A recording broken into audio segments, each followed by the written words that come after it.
1977 ഭൂമിയിൽ നിന്ന് പുറപ്പെട്ട വോയേജർ 1 ഇന്ന് മനുഷ്യൻ സൃഷ്ടിച്ച ഏറ്റവും അകലെയുള്ള വസ്തുവാണ്. സൗരയൂഥത്തിന്റെ അതിരുകൾ കടന്ന് ഇപ്പോൾ അത് നക്ഷത്രാന്തരീയ മാധ്യമത്തിലൂടെ സഞ്ചരിക്കുന്നു. ജൂപ്പിറ്റർ, സാറ്റേൺ എന്നീ ഗ്രഹങ്ങളുടെ അത്ഭുതകരമായ ചിത്രങ്ങൾ എടുത്ത് അവയുടെ വലയങ്ങളെക്കുറിച്ചും ഉപഗ്രഹങ്ങളെക്കുറിച്ചും പഠിക്കുകയായിരുന്നു വോയേജർ 1ന്റെ പ്രധാന ദൗത്യം. 2012 വോയേജർ 1 സൗരയൂഥത്തിന്റെ അതിർത്തി കടന്നു. ഇപ്പോൾ അത് നക്ഷത്രാന്തരീയ മാധ്യമത്തിലൂടെ മനുഷ്യന്റെ സന്ദേശം വഹിച്ചുകൊണ്ട് സഞ്ചരിക്കുന്നു.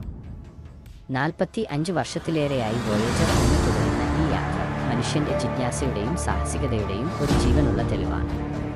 അത് നമ്മെ പ്രചോദിപ്പിക്കുന്നു, നമ്മുടെ ലോകത്തിന് പുറത്തുള്ള രഹസ്യങ്ങൾ കണ്ടെത്താൻ. വോയേജർ 1 ഇനിയും എത്ര ദൂരം പോകും? അതിൻ്റെ യാത്ര നമ്മെ എവിടെയെത്തിക്കും?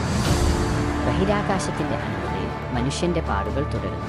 ലൈക്ക് ചെയ്യൂ, ഷെയർ ചെയ്യൂ, സബ്സ്ക്രൈബ് ചെയ്യൂ.